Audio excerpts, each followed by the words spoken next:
Righty-ho, you know what drill it is. I need 10 taps. 10 taps.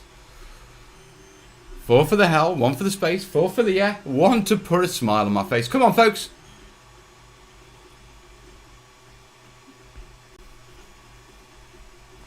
And there we have it. Right. Shall we? Greetings and salutations, good people of Terrainia. What's that goal doing up? Let me get rid of that. It is Sunday night, 9 o'clock UK time. Which can mean only one thing. I've lost the... There you go. It's time for the Sunday nighter.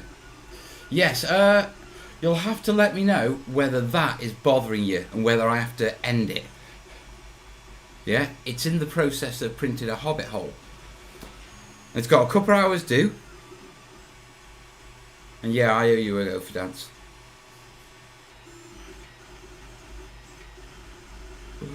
Right, what you will be pleased to hear is I have fixed the Google form. So, as you know, the Sunday Nighter is a question and answers show.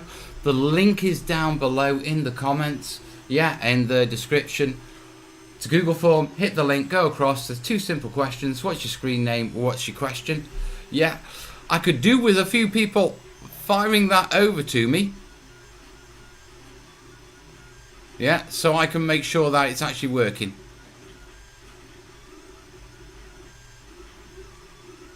But it's there. I think it's even called Untitled. It was a rush job. Everyone's saying, I can hear it, but it's nothing bothering. Right, that's the main thing. As long as it's not bothering you. Yeah, because you know what it's like with a 3D print. It says, nope, still out of action. Right.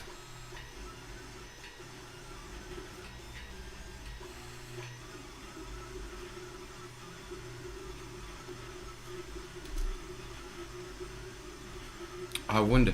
Just if your form's saying it's out of action, just refresh the page and make sure you got the proper link.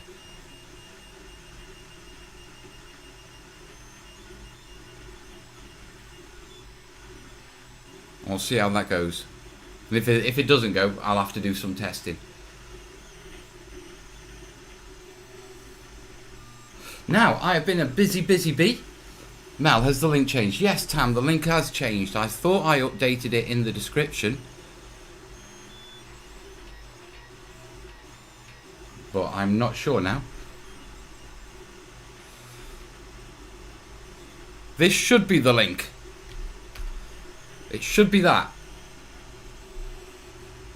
So if my moderators can grab that. Alright. Google link says Google Doc's been deleted. Did you change? Yeah. I've definitely changed it. Do you know what? That's driving me nuts now. I don't know how bad it is for you, but it's driving me nuts. But we're going to carry on regardless. Because it's coming together lovely. Yeah, I'm at the stage where the detail is starting to come through. So it's half supports and half detail.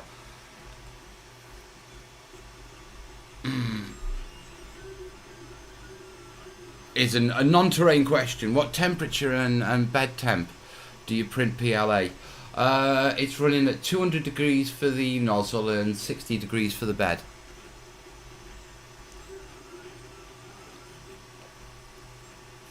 More of the roses stuff. People are saying hit that like button. Well, we do know that we do like likes. Right, I've got 4 responses on the new form. So clearly it's working. Yeah, Real Mech Druid. I'm enjoying the sound of 3D printer.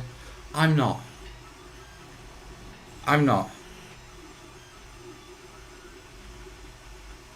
Yeah. Right, if any of you guys are getting the old link, yeah, just refresh. I have put the new one in the description. Yeah, no doubt the mods and that sort of stuff will start posting the new one and helping you out. So if you're still struggling, just post in the in the comments that, you know, can someone send you the link? You'll get the link. We are getting quite a few questions in.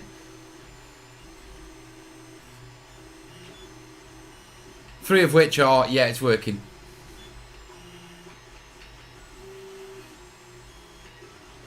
Evan's saying sound cancelling headphones would be a must if I had one. I think if I was doing heavy work, with it and working in here, then I just put my headphones on. Dave's asking if I've made it to any shows this year. No, I haven't, but I will be honest, my confidence with being around people is ramping up. You know, it's been sort of slow getting back into things and sort of groups of people, and with the health and everything, a bit worrying. But I've noticed that sort of really sort of taken a couple of leaps and bounds these past couple of weeks. So I'm hoping to get to some. Lee, who was helping me set the printer up earlier, is saying, I did warn you, bro. Squeak, squeak. But you did. Not to say airing cupboards are great for 3D printers. If a 3D printer noise bothers you, then box it in. That should be no problem for you, Mel. I'm thinking about putting it in the kids' room, to be perfectly honest. They've got a desk in there. Now, just to be clear, I'm not being an absolutely brutal parent. Yeah, generally my kids, I only see my kids. Willow stays 1 week with me, then 1 week with her mum, and then Corb just generally comes at the weekends and stuff like that. So every other week there's like 5 days where the room is just undisturbed. And it's upstairs, out of the way.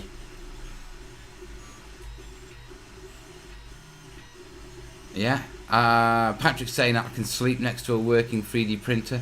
I can sleep to it, it just does my head in. Yeah. Insane's asking me, what am I printing? Yeah. I'm printing hobbit holes. Might as well do the shout out now. Yeah.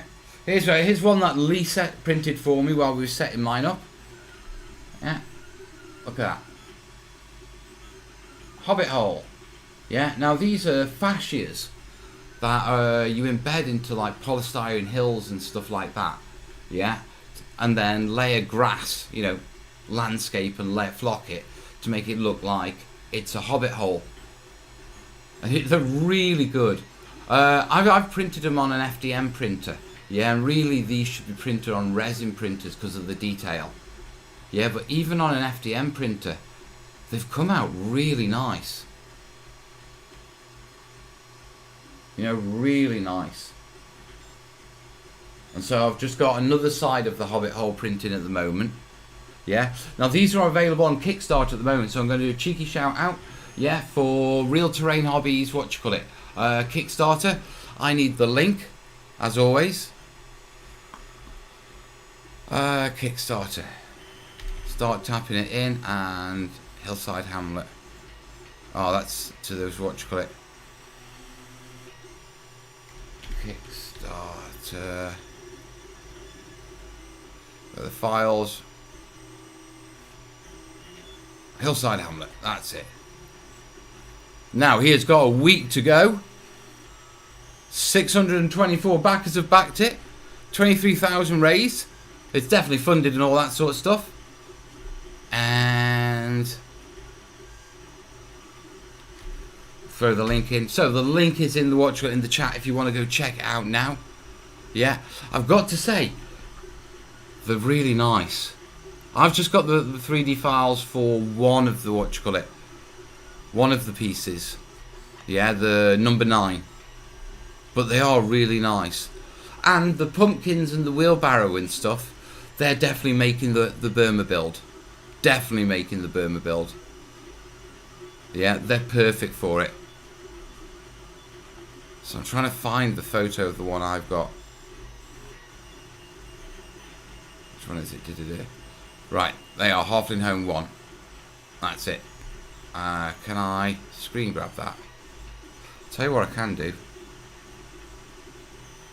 Yeah, very quickly. Save that to my desktop. Yeah. Show my desktop. And very quickly, just to sort of show you. Right. They are. That's the house. Yeah, and if I just pull myself sort of that side, yeah, you can sort of see that that is the sort of left-hand side of it. Yeah, so that's this side. So at the minute, I'm printing the other side, and then we've got the middle to print. Yeah, and then I can embed that into a polystyrene hill and make a proper Hobbit home. So the link is in the description. The link is in the comments. Yeah, to Kickstarter. If you're into your 3D printing and you fancy a few little Hobbit homes, or check out the scatter, because the scatter's quite good. Yeah, go check out Neil's Kickstarter. Yeah, and throw him a back.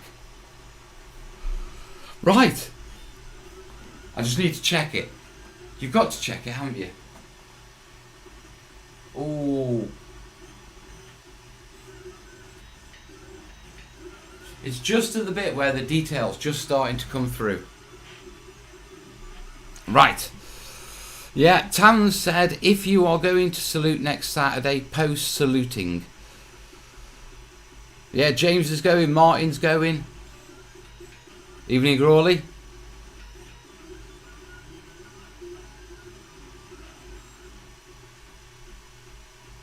Roberto's saying, yeah, it's warping issues, not a bed issue. Just can't figure it out. The summer it printed great. Sure, it's not room temperature dropping, causing the top surface to contract. You know, which will raise the bottoms. The only reason I know that is because Lee's had issues with that. Nice shot you've got there. Shame if someone were to scour it. Do you know what? I do love Lord of the Rings as a setting, in all honesty. You know, Lord of the Rings was the first fantasy book I read, and it was by accident.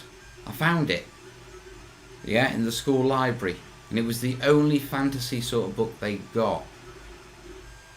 Yeah, and it's always been quite an evocative landscape, you know, because they travel over so many different types of landscapes, you know. So I don't know, I might do a Shire at some point. A Burma Shire.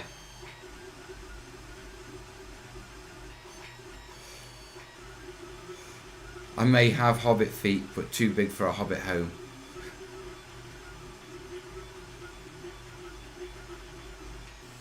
Ian's saying The Thing is getting its own board game with cracking minis. The Thing. That's going back some, isn't it? That's really going back some.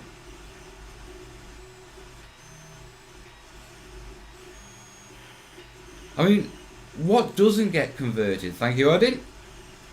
Remember, folks, if you're liking the stream, the links are down below. If you like what I do here, join Patreon. Come join the gang. Right.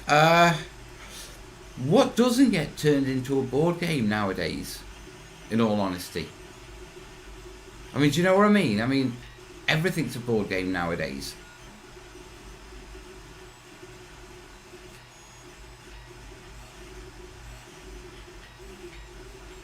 I was an OG member of the Fellowship thanks to Tolkien's grandkids and a boot seller. Nice. Crawley saying, brought a resin printer a few months back, but not had the chance to play with it yet. Got it in my shed, but I can't get in there at the moment because of all the junk that's been shoved in. Untidy workshop is not good. No, it is not. No, it is not. I can see mine getting a lot more use. Nice one, Iris. Thank you, buddy. Yeah, it has, Rob. The Thing game is showcased on the Beasts of War weekend of on tabletop weekend of this weekend. I haven't caught up with it. It's been a weekend of fireworks with Willow.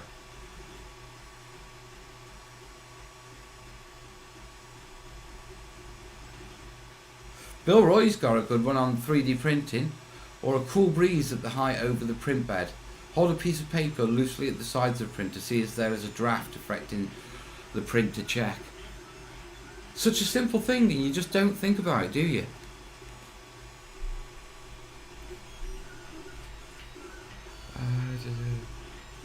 Gary's saying he had the Lord of the Rings board game. Tom's saying it's just the three of you.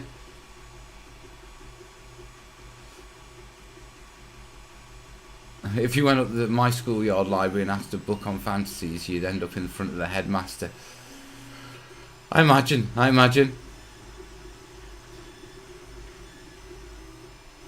Diane's saying I got the Lost board game years ago. Trying to figure it out took hours, and it drove me to tears.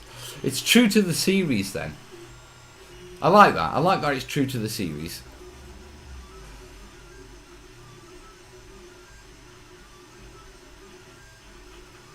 My uncle got me into sci-fi and fantasy. June one Christmas, Lord of the Rings and Hobbit the next. I think it was the BBC with me, because they always used to put on the the Lord of the Rings cartoon at Christmas. Either that, or of course, the British iconic fantasy, yeah, Narnia. I loved Narnia as a kid, absolutely loved it. Crawley's got a laser cutter tucked away in that workshop of his.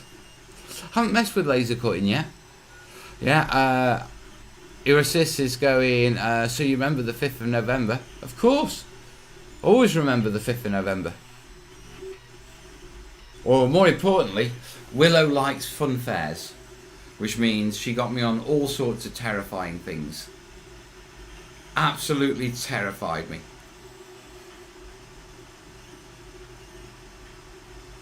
James saying he's been down in Louis, so it's been full on weekend of fireworks. Hey Johnny, fireworks city around my area, where I live in Stoke, it's twinned with Beirut. I mean, there's rockets going over all the time. Not an organised display, it's just they've got rockets and it's that time of year.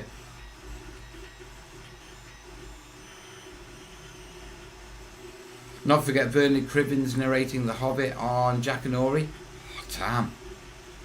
Stop talking dirty to me.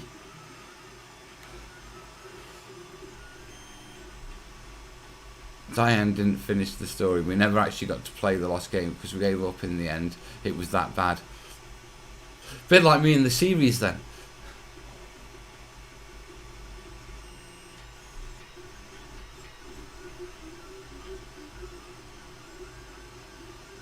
That sounds really complicated, Knots. Red Greens is questioning Guy Fawkes Day. Yeah, Guy Fawkes Day.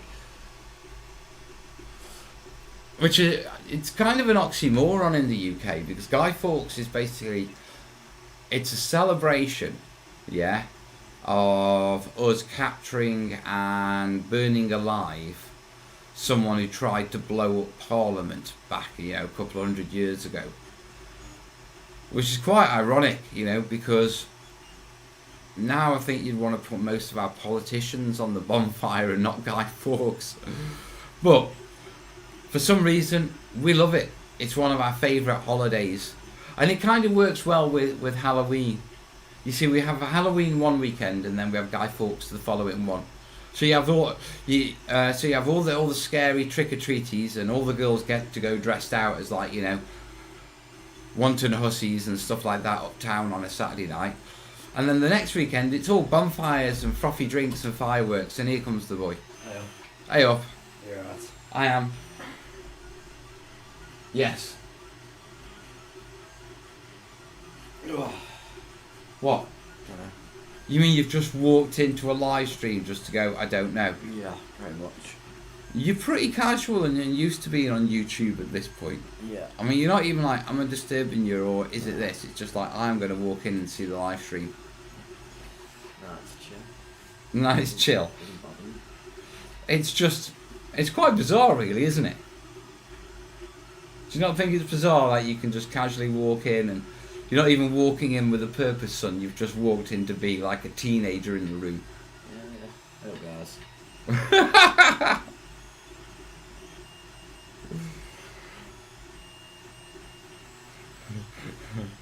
See?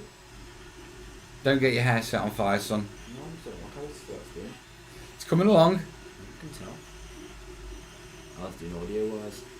It's okay. It's not bothering people. I mean, they're all right with it, so That's chill. I'm letting it go, and we'll see how it runs. That's chill. That's alright. Paul's saying, I think most of us could twin with Helmand Province after this weekend. Our idiot neighbour took out their dog out to watch, scared the living daylight, and they didn't know what was wrong. You don't take dogs to watch fireworks. Oh, that's just wrong. Terrified by that. Magrathea Builder of Worlds did a rant video the other night as he couldn't do his build video as there were so many fireworks going off. I didn't just go with it. I was chilling on the firework day, tell you. Me and Miss went to some festival thing. We went the same one, didn't we? You just a bit earlier than us. Yeah. Because we were there from what? It ended about what? I think we got there and it must have been what, about 8:30 till about 9:30, 10ish we were there. Right. So we were there quite late. Oh, we didn't see you, but we got there about 7:30 and we left about 9:30. So we must have been in the crowd at the same time. Yeah, you would have been around.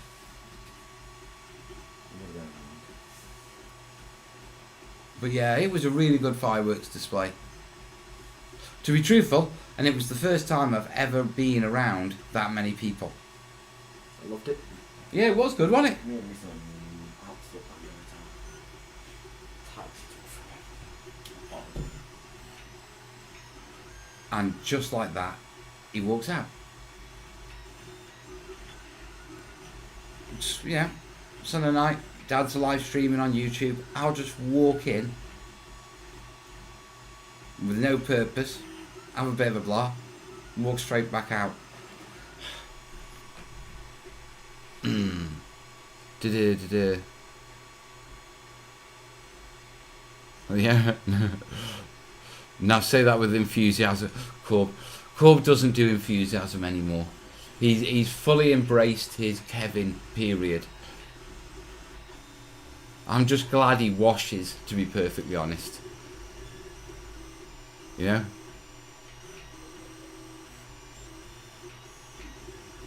Odin's like, damn, it's nice to sit in a newly organised hobby room drinking gin and tonic, watching TTT and set up for the miniature painting.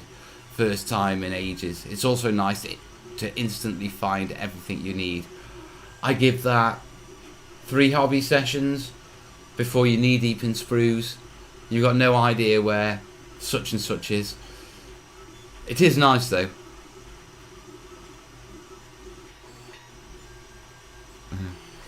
Fireworks only recently stopped saying air warning red. Yeah.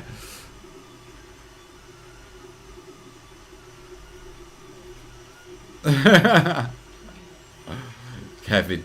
Definitely a Kevin. Right, people are talking a lot of 3D printing stuff, but then again, I've got a 3D printer running. Right, let's have a look at these questions. How are we doing? Oh, I've got a few.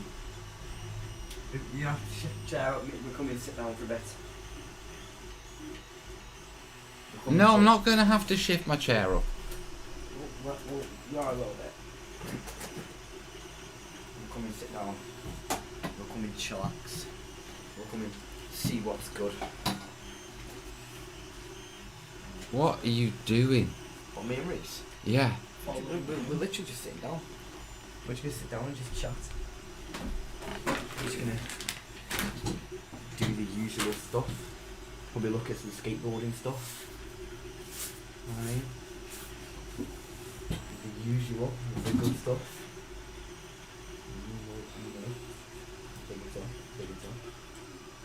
You couldn't have done this in the living room. Not really. He wants to come say hi to everyone here, because yeah.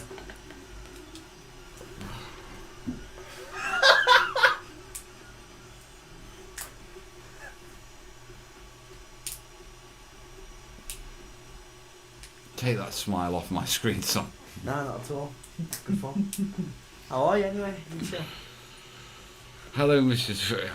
It's just gone down now. Yeah. This Kevin's one good. Don't you dare knock that printer table. No, I'm going to. Don't worry. The thing is like a physical, like 3 kilo ton bit. Who's the other chap? The other. This is pretty much like. This is like my other son. Yeah. Unfortunately, I didn't like create that one. I just Yeah, like he kind of he kind of stuck to Corbin at some point in their childhood, and he's What never been about- able to separate. You met Corbin? 6 years ago now, and ever since he just hasn't left me alone. Yeah, I kind of just follow him round. You know what I mean? He just kind of appears and he just They're does. secretly in love, but they Yeah, haven't come out yet. 100% I'm gay. Like, you know what I mean? Shut up, Corbin! Right. Oh man. No, What? you've literally just banged my printer table. Yeah, stop. Get your stuff. Sorry. Get out of my No, room. Don't shift yourself to ready. You're having an No. answer. I'm in the middle of a live stream, lads. This isn't larking about enough. We were saying, aye? No. Get your gear. Step out. Just bullying for a bit, guys. Just being rude. Which wants to say hi to you? But Go on. I see how it's gonna be. Go on. You're funny ones. I'm working. I'm not your entertainment. Yeah, but I love you, son. Yeah, but we're their entertainment. That's the point of your No, no. You think you are. The chat says otherwise.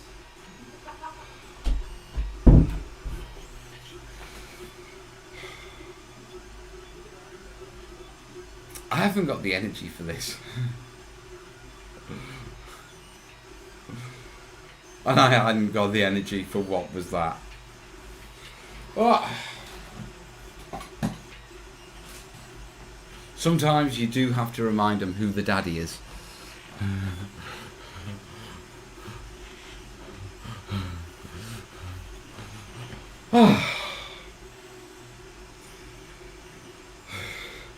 Do you know what?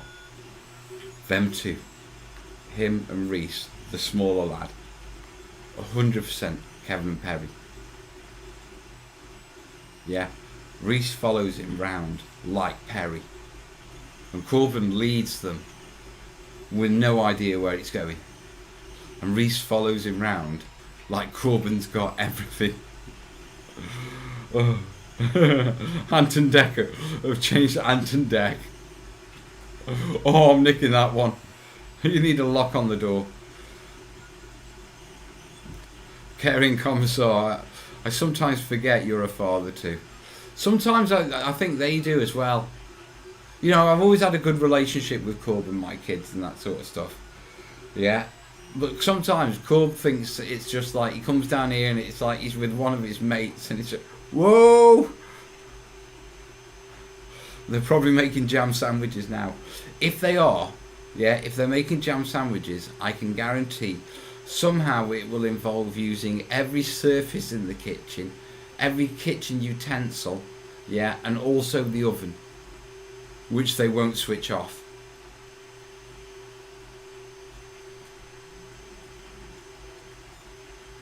Keeps distracting me. I can hear them. They're bitching about me.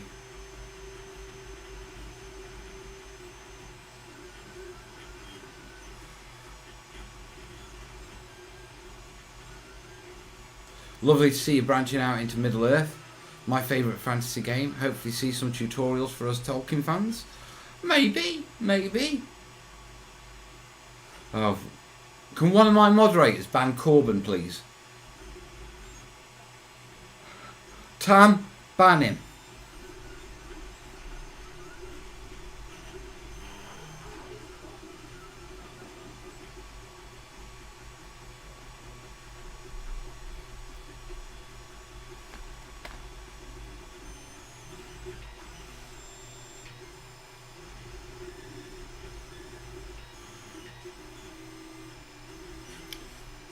Done. Mel, you seem so tense. Corbin's on a mission to wind me up.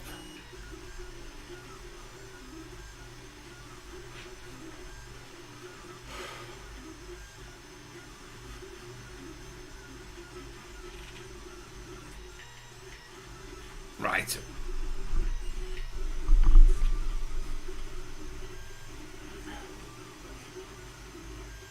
Woosa. Right, I suppose I better do some comments, some questions, hadn't I? Now the kids have utterly derailed this, what you call it, show. Yeah, right. If you've got any terrain related questions, get them down below. The links are in the description. Okay? That's what kids do, Mel. Wind us dads up. They're on it tonight. Really on it. And it's doing my head in. A gopher dance will relieve that tension. Laters.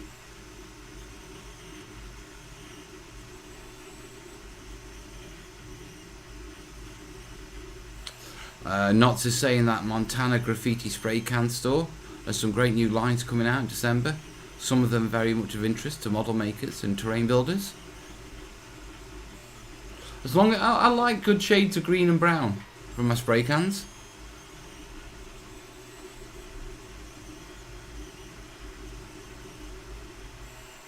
Bill saying, Mel, any recommendations for a modelling chair?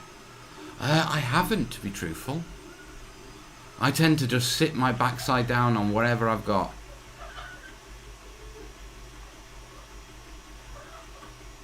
Right, just give me 1 second, guys.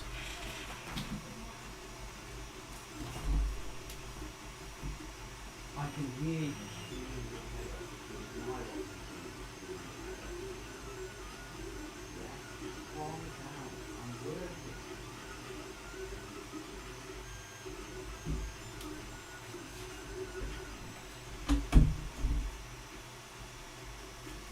Apologies, folks.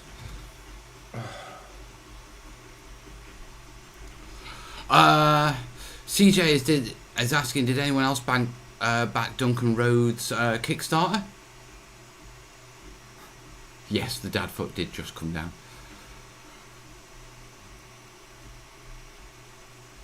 Yeah, look like a good range of paints. Who's manufacturing the paints? Do we know?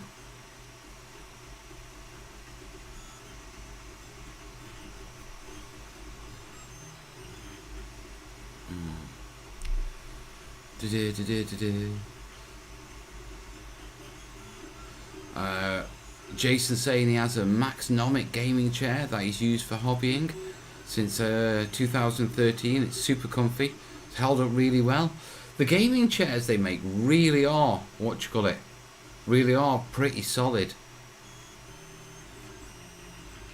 Duncan Rhodes Painting Academy is at Salute next weekend. Nice. Johnny's saying he backed it. He's saying is asking how many 3D printers I own. I only have one. I'm just dabbling. Yeah. Diggy's saying, is the spray glue from Aldi any good? No idea, mate. Haven't played with it. Crawley's saying, I've always said duct tape and cable ties are useful for keeping kids in line.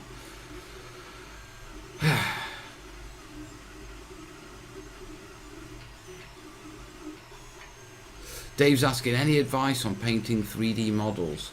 Not yet. It's something one of the reasons I'm having to play with the 3D printer is because I want some 3D prints and I want to have a proper play with it. You know what I mean? With what we can do with them. I mean, these sort of things, they are lovely. Yeah? But it's only going to be once I actually get a wash on it that you actually see how much, you know, the lines affect it. Now this was printed on it, this was supposed to be like that, but it was printed on its back for the detail. So, I'm not sure, yeah, what the details will be like. So yeah, one of the reasons I've got my 3D printer is because I am looking into that sort of thing. Want files for a 13-inch tall dice tower? Nope. Thank you, but nope. I'm more interested in my gribbly stuff, barrels, that sort of stuff.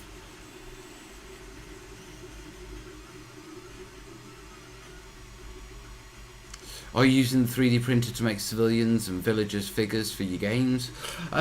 It'll be along those lines, to be perfectly honest, for the little gribbly stuff. Thomas is saying, one piece of advice for a 3D print, prime it with a good primer.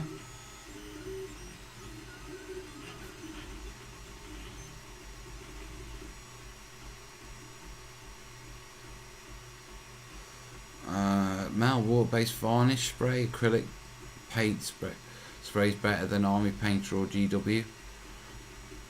and £4.50 rough marble effects. So 3D printed line cover. A gesso primer. Going to have a play.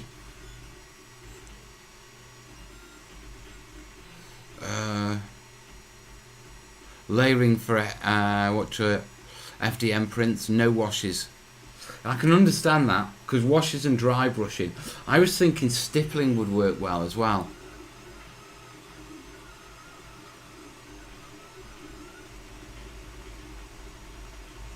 Plastic wood for the filler and sandable filler primer. See, it has got a wood texture on it. It's going to be one of these things that I'm not really going to be able to appreciate till I get a, quite a thin wash on it, and I get to see what detail is in the bits I don't think has detail.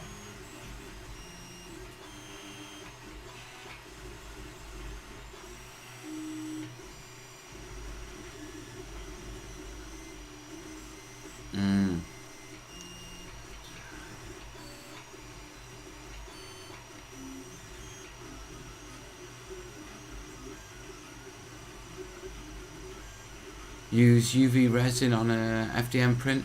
Just one light coat will hide the layer lines. One coat with a brush and cure with a UV light. I imagine a gloss varnish should do the same.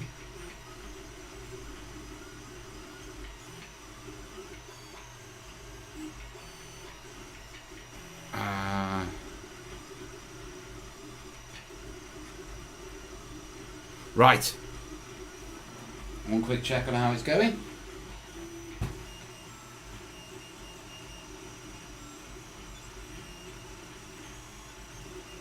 Coming together nicely. You just have to keep checking on them. Right, let's do some questions, eh? Over to the question doc. Now, I've got a few. Okay, so, Mel, where do you get your flock? What do you use? And can you send a link? Right, the flock I use, and it's a flock I've used for my entire terraining life. And when I say my entire terraining life, I started with this company using their stuff when I was about 7. Okay, now I use a range of sealing products from a company called Javis, Javis, and their website is javis.co.uk. Okay, and they have a premium flock system that's like 3 colours: a mid green, a light green, and a dark green. Yeah, and by sprinkling various amounts of each of them, you can sort of highlight the terrain and have sort of like dry terrain and more darker lush grass. Yeah, and it colour blends. So when you fix it, when you spray it with water, the colours blend, so you get really good transitions between your flocks. So that's what I use. I get it from javis.co.uk, but you can get it from any sort of, it's a railroad flock. Javis makes railroad scenic materials, so you can get it from any railroad store. Right. Hope that helps you, Nick. Johnny C's asking, what airbrush would you recommend for a beginner? Yeah, personally I'd probably recommend a Badger Patriot 105.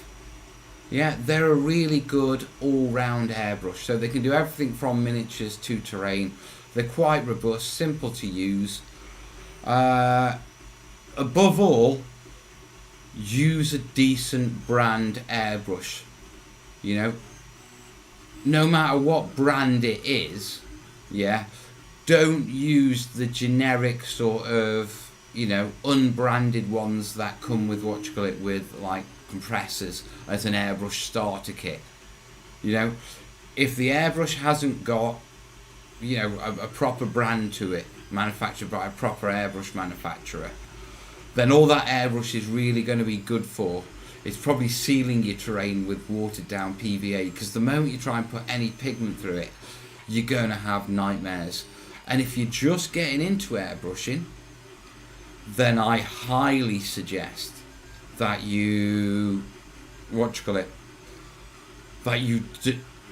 you make damn sure you've got a proper branded airbrush to start off with, or try a proper branded airbrush, because I actually went with the basic starter one that came with my compressor, and it was such a nightmare to use. I gave up on airbrushing for about 6 months until I actually got a decent airbrush, and I gave it another go, and it was like a breeze with none of the problems I'd had in the past. Yeah, and then I realised, damn, it was the airbrush, not airbrushing. Yeah, and so the key thing is, you know, if you're getting into airbrushing, you're just starting off, get yourself a decent airbrush. Okay, because there is a vast amount of difference between a basic one and a decent one. They Target says Patriot 105 is great, been using mine for years.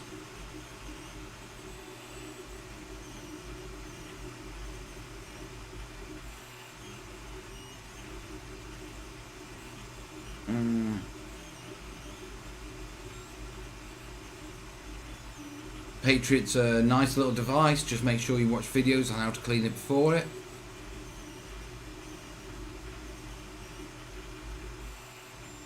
Bill say my cheap airbrush still works after a year, Mel. Only problems I have have been human errors. Thing is, you could get a decent starter one, but the chances that it's not a decent, yeah, there's a massive chance. You might be lucky, you might get one that actually went through the manufacturing process, you know, and got out and was actually really quite a nice airbrush. But unless it's sort of like representing a brand, yeah, that has a reputation for decent airbrushes, the quality control isn't there on all of them. You know what I mean? Mine says he used a Hardin Steinbach airbrush.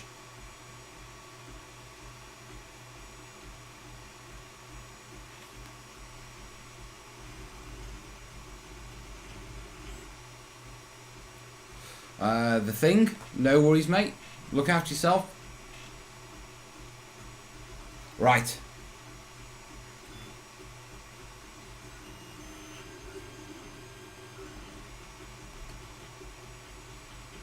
Right, next question is from Paul. I'm on a build for islands, yeah, for Victory at Sea, which is 1/1800th scale. Any suggestions for something other than islands? Ooh, that's a good question. So we're looking at small scale ocean games. Yeah, so everything from Victory at Sea. What's Warlords one? Warlords got a small scale naval one as well. You've got, of course, Man of War. Yeah. So for that, guys, I'm going to throw this out to the chat. What sort of terrain would you do for ocean boards, that sort of stuff? Obviously, yeah, you've got the islands. Yeah, what else have we got? And everyone's talking compressors.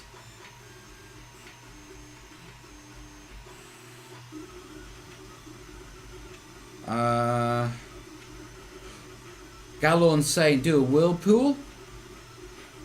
Whirlpool would be good. Callisto saying underwater reefs. Subsurface coral reef. Red Green's gone shipwrecks. Shipwrecks would be good. Kildeer's gone for a giant octopus. Release the Kraken. Yeah, reef from Gallon. Christopher saying coast, minefields, hulks. Dave saying on ocean boards go for shoals and reefs. Right, what is a shoal? I mean, I know where a reef is. A reef is like underwater coral, isn't it? That's quite close to the surface. But what's a shoal? John's asking if sandbars count as islands. Yes, and I suppose it's perspective, isn't it?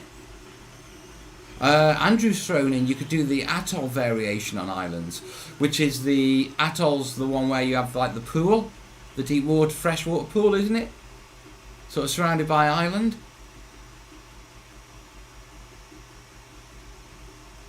Right, whirlpools, fog banks, and Sargasso Sea. What's a Sargasso Sea?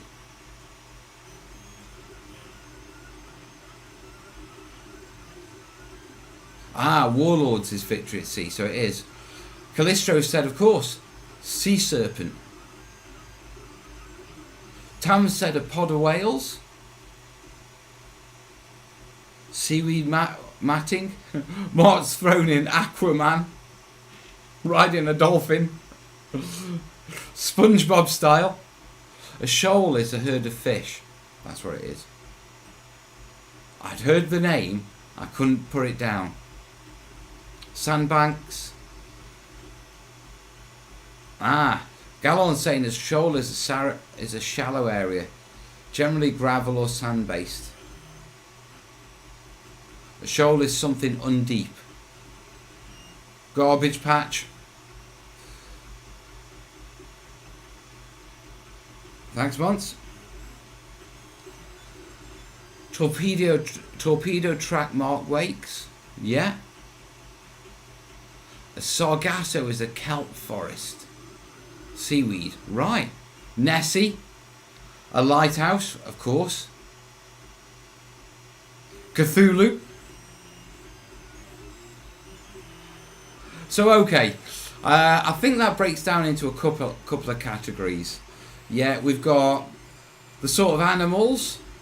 Yeah, going from a pod of whales all the way up to Aquaman riding Nessie. Yeah, you've got the vegetation, which is like, you know, the kelp forests, the coral reefs. You've got the effects, various waves, whirlpools, stuff like that. So there's plenty of options there. You know, I do like the idea of an atoll, I must admit. Throwing more in, what you call it? Crawley said a coastline. Yeah, Knots has come in with the floating town of shanty ships. Now that could be good. And no one mentioned the Flying Dutchman. Right, well, on the Flying Dutchman, we'll wrap that question up. Right.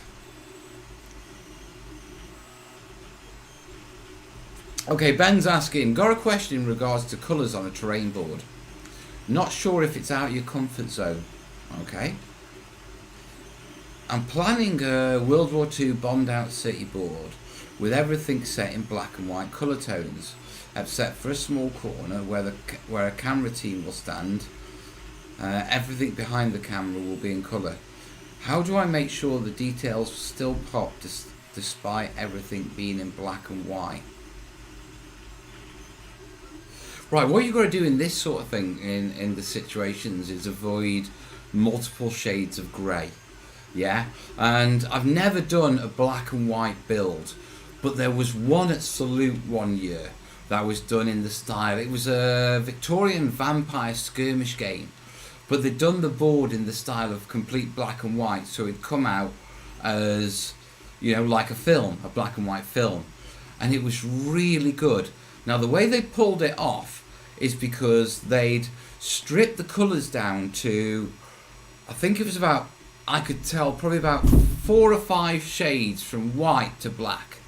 So instead of it being like going from a gradual colours change of like white up to light, really light grey, some slight mid, darker, black. It was like white, light grey, mid grey, dark grey, black. So they had like these 5 or 6 colours possibly, or shades. Yeah, and that kept a lot of contrast actually in the in the piece, and it didn't become just this grey blob. Yeah, it was more, it popped, if you know what I mean. There was contrast between the panels and that sort of stuff. Yeah, and because it was timber, wattle and daub, the black and the white really did pop.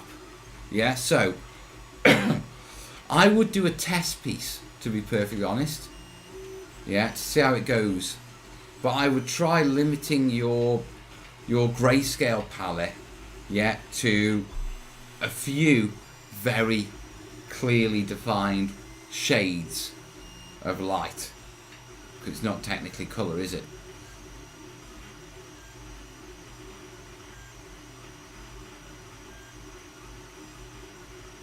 Bill, well done. Yes, I did. Colonel saying, do you do dungeon scatter or gaslands terrain? I do all terrain, mate. I sort of teach the. I don't do very much game specific terrain. I just generally teach the bases of terrain making in general, and then have at it. Yeah, Kildee is saying, what you call it? Yeah, I agree. Limiting the number of tones will keep it from looking muddy. Yeah, it will. You know, it will give you that contrast, that definition. Yeah, not to say for black and white boards, look at Sin City films. They're great. I love Sin City films. Yeah, because of the way they're filmed, and the cinematography.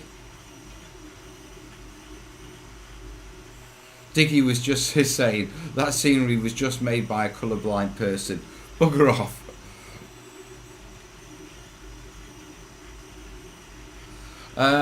Tam's saying if it's night time you could mix a little blue into the grey shades. You certainly could. You could tint it, you know, cold or warm.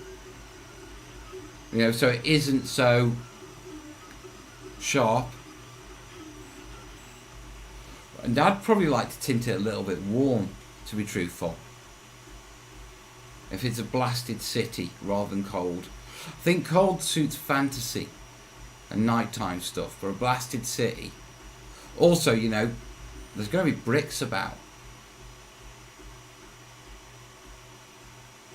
Right. Next question. Jason's asking, how can I colour my own lichen, reindeer moss? I can get the uncoloured white stuff for cheap in bulk, but I actually want a nice deep purple colouring, so I'm hoping I can just do it myself. Typically food dyes. Yeah, food dyes will dye what you call it lichen. Yeah, paint can be funny. Yeah, it goes hard and the lichen breaks and it brittle and that sort of stuff. Yeah, but whenever I've wanted to dye lichen, I've always gone for food dyes. Yeah, and it's worked absolutely fine. Yeah. Any ideas, any tips in the chat on how you would handle dyeing lichen? Let's see if there are.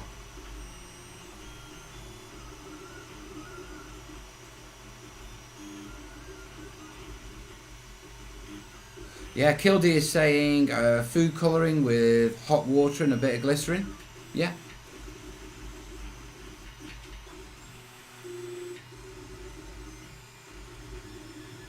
Tom's saying I see a black and white terrain display shelf behind you, Mel. Yeah, shades of grey. One shade of grey. Yeah, Odin's saying glycerin and inks or food colours. So yeah, the standard way, inks and food colours. And then obviously glycerin to preserve it.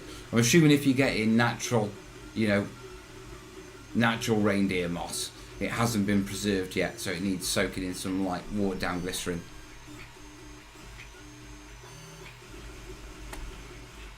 Hope that helps you, buddy. Right.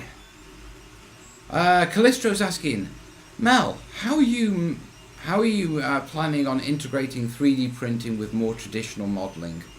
What should you print and what should you make from scratch? I think that's to be truthful, for me, that's a simple question. Yeah. For me, what I print and what I build is I will be printing extras. Yeah, and building terrain. So I'll be using this to print barrels, crates. I may use it to do fancy doors and stuff like that. But basically, anything which would be a nightmare for me to sort of put in, yeah, and sort of build from scratch. The better way is the sort of things that I would have bought in the past. So, you know, your barrels, your crates, gribblies, all the little things, flower pots, stuff for dressing builds. So that's what I'm going to be using it to print up. Plus I'm going to be using it to print up things like tokens for games and stuff like that. Yeah. After that, when it comes to actual building, I'm going to be sticking with building. Yeah. One of the other reasons for me getting a 3D printer is also don't want to be behind the time. Do you know what I mean? 3D printing's really taking off. Yeah, and I don't want to be one of these people who is stuck with no experience of it. So,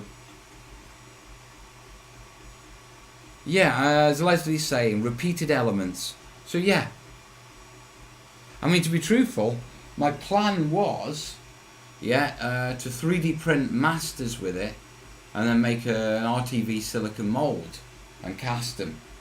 But 3D printing is that sort of relatively easy. You know, that I can just might as well just 3D print them from scratch.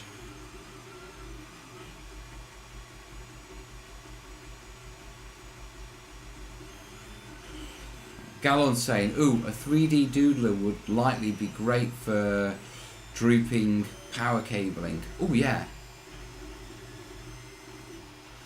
Kildee is asking, is that a pot of Vicks for the whatchamacallit? For the 3D printer? No, that's a pot of Vicks for whatchamacallit for my daughter. She's had a bit of a cold, so she's had Vicks on her. Yeah. Like Leslie is saying, there's no point, making a model and then casting them. 3D printing is too cheap. Yeah. I mean, I think, someone's just mentioned Battletech. And for like the very small scale, the 6mm stuff, the 1/300, yeah, 3D printing that sort of stuff could be very nice.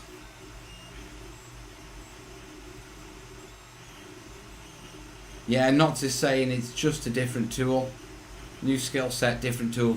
It completely is. Have a good one, Johnny. Yeah, so Willow's been like coating herself with Vicks recently because of her cold. Except for that one day where she didn't pick up Vicks. She picked up VO5 styling gel, styling wax. And was rubbing it on her chest for her cold. I told her, well, at least the hairs on her chest look okay.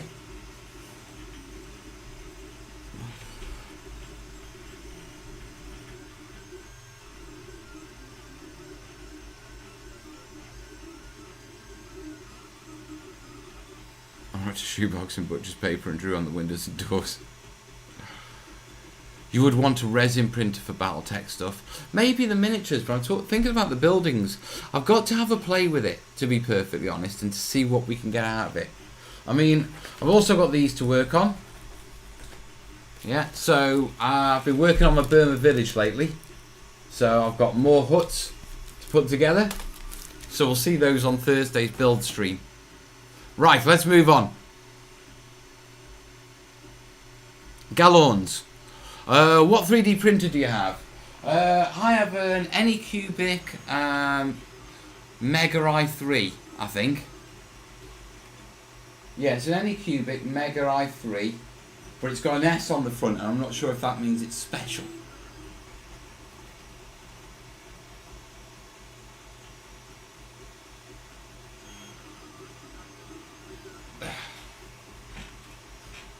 Did I?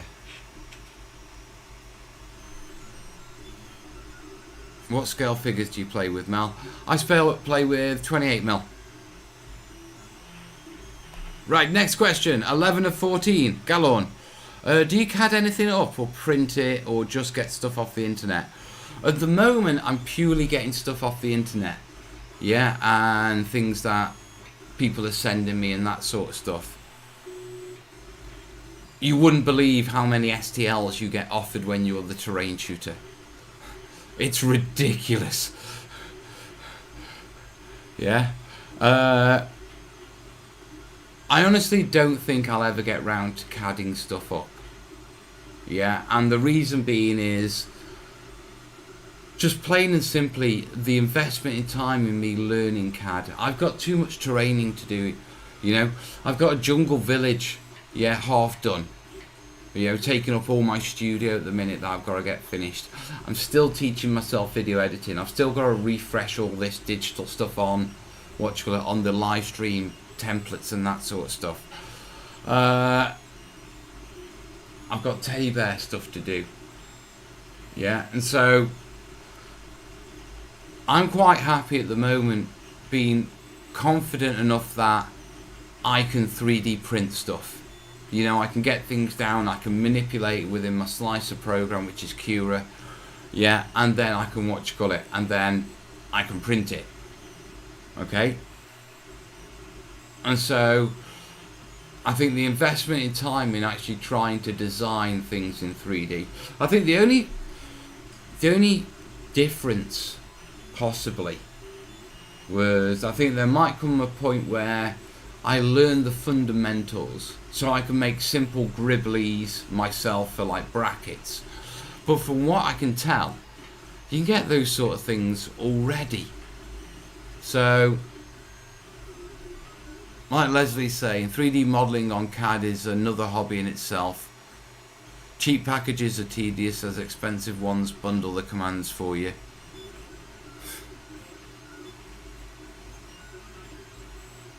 Ryan's saying I'd almost prefer to pay someone for the masters for me to mould than do it myself. It's such a unique skill set. Yeah, I think that's what we're talking about. Tinkercad is fantastic for simple models.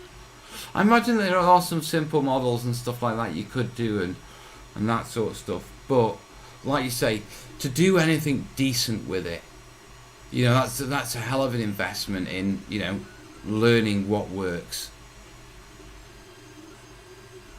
Right. Question 12 of 14. Kildare is asking, I want to make a battle board for Necromunda by just painting a mechanical pattern in black and grey tones with some rusty, what you call it. Think about cutting down some MDF into 2 by 2 pieces. Would 6mm MDF sit flat, or should I go up to 12mm? It's just the extra weight I'm annoyed for. Generally at 2 by 2, yeah, I'd go for 9mm. Yeah, generally when I do what you call it 2 MDF squares, yeah, I go for 9mm. That being said, all you've got to do though is just seal the MDF. So just paint all of it, even if it's 6mm, and that will drastically reduce any warping issues you get. And if it does warp, just remember you can just turn it over and paint PVA on the bottom of it, and as that dries, it'll warp it back straight again. So even if it does warp, there are ways to fix it. Yeah, but if you're just going on rough millage, I would go for 9mm. Yeah, for what you call it when it comes to MDF. For anything 2 and more. Yeah, 12mm is a bit overkill, to be perfectly honest. Right, question 13 of 15. Lord Buckethead, what is a 3D printer? It's a printer that prints 3D items, mate. Google it, go and watch some YouTube videos. You will be amazed if you've never come across them. Papa Bear, what is the best way to get into bolt action tabletop game? Oh God, I would say contact a local store that demo it and go play it. Bolt action's a really nice game and it's really easy to pick up. So my gut feeling, my recommendation for you with regards to bolt action is, if you're interested in it, find a local friendly gaming store, you know, that is stocking it and selling it, and go learn it there. Galorn is saying, pretty sure Lord Buckethead is your son. Yes, so am I, which is why I gave a polite but very short answer to that one.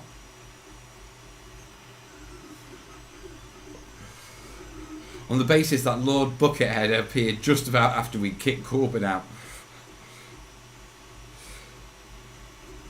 Right, last question of the night, folks.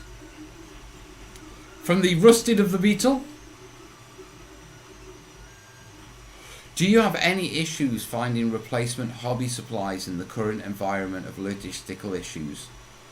No, not yet. I think the reason being is, look, there is a logistics problem, and if you follow global news and stuff like that, you'll know what quite a few people know, which is we have a global supply chain issue. Okay, a lot of news outlets are just reporting about local sort of supply chain issues, and they're sort of missing out that it's all a global problem. Yeah, and so this is affecting us all. And so what you call it? Now the big issue is there's lots of issues. Yeah, there's still countries still affected by the pandemic and stuff like that. But basically, our entire global supply chain works on everything working perfectly. With that ship that's going over there, it's going to get emptied, it's going to get loaded, it's going to bring that back. And the moment something gets knocked out of kilter, it all goes pear-shaped for everyone, which is what's happened. Yeah. Now it hasn't hit hobby supplies yet, and I simply think that they're not consumed fast enough as a product. Do you know what I mean? I imagine that Javis probably has a year's worth of stock in their warehouse. Yeah. When you're looking at things that are getting in short supply, they're things that are in sort of high demand. Yeah. And so we're not running out of hobby supplies yet. So to be truthful, I've seen estimates saying supply issues could go up to 18 months longer. And I can see that being reasonable, to be perfectly honest. Do I think it's going to hit hobby supplies? No. I think the reason being is, first off, the core materials we use, fillers, polystyrene, they're too abundant. Do you know what I mean? They're the building trades, they're too common. If there becomes like a shortage of filler or PVA glue, world's in a bad state. And so I don't think we're going to see those. Same with artistic materials. I think it'll be interesting to see how quickly paints dry up. But then if you look at how quickly we use paints, most house paints are manufactured in the UK, and so I can't see them running out.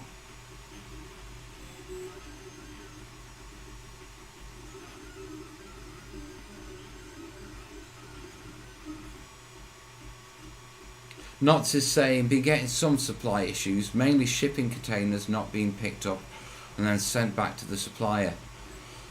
Also getting some serious tax cost issues with a few bits. Yeah, DIY shops. It's a distance and lack of air freight being the biggest hindrance for hobby stuff. Getting Monument Hobbies stuff from the States. Anything made locally from locally sourced products is still suffering a lot less. Also, these things tend to have long lifespans. They do. We keep hobby products for a lot longer. Paul saying, but the materials to make those house paints come from overseas. Yeah, they do, Paul, but they're ordered in such bulk quantities. Yeah, that it's not like, one shipment will knock it off. It's... Do you know what I mean? It's difficult. Thank you, Anne.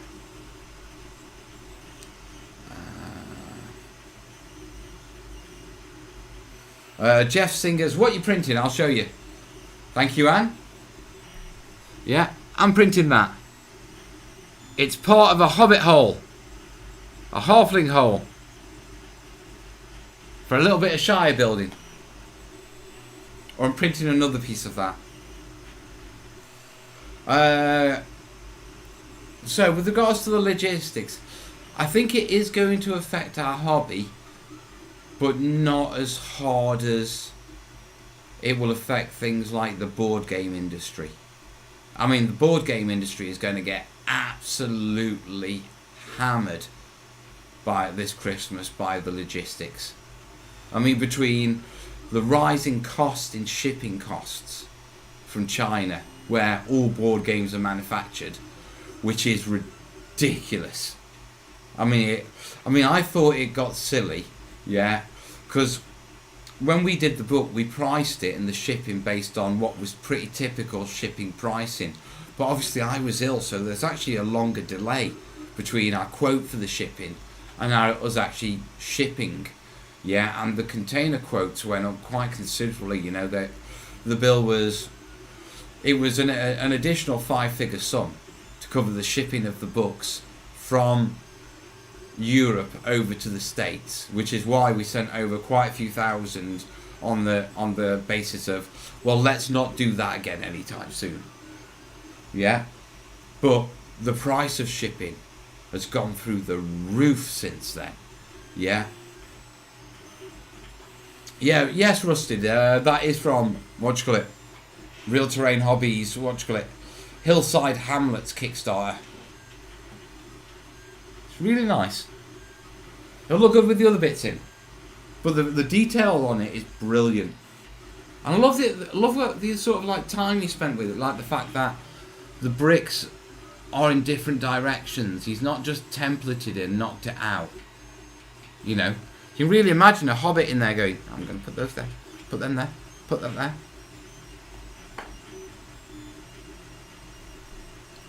The Train Shooter's favourite book group is getting spammed. I'll have to check that out. There's always spammers about, to be perfectly honest.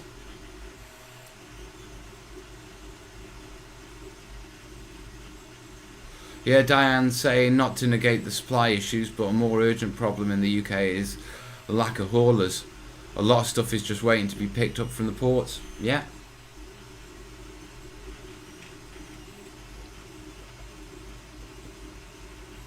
I hate to say it like this, but I've got friends in the haulage trade, and when you go through a pandemic, yeah, that specifically targets sort of elderly, overweight gentlemen, an industry that is well known for elderly, overweight workforce, tends to get a hammering, unfortunately.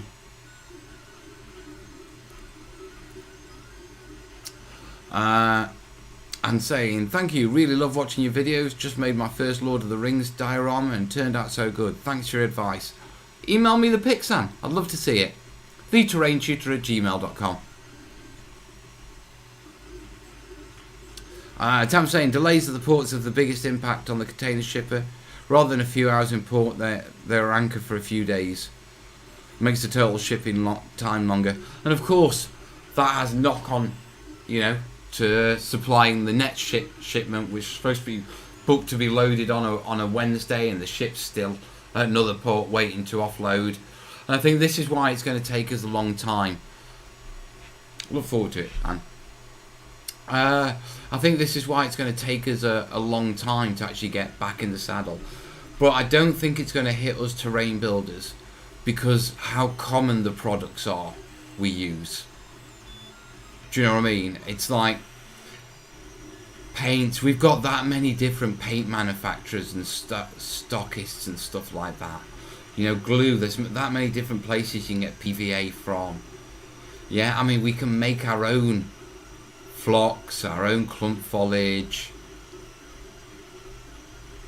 Polystyrene, we pretty much use recycling if we need to anyway.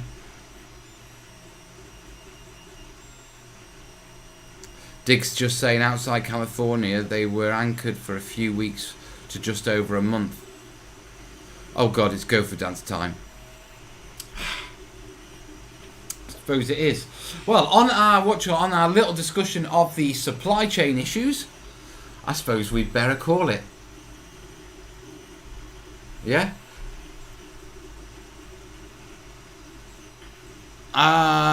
It's been a good show. I've got some good questions. I am knee deep in converting up jungle docks into a bigger jungle village. Yeah. Which lot gets great mileage out of cardboard. Yeah, now, I'm going to have to disappear this with a go for dance because I owe you fine folks a go for dance. Hey, I've got too old for this. It was funny when I was 39. Now I'm just a 46-year-old who dances on the internet for money. Right? Ryan's saying, love to see you get a Discord up and running. Great community here.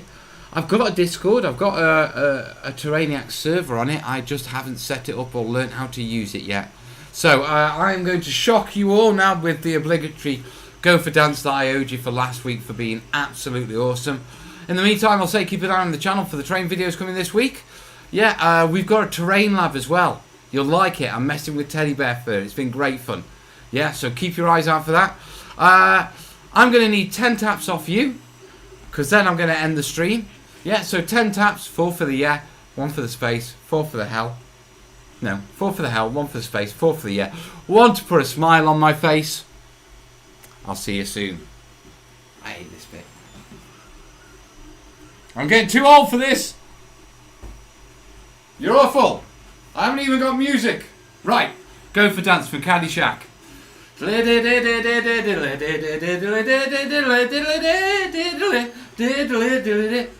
That's it.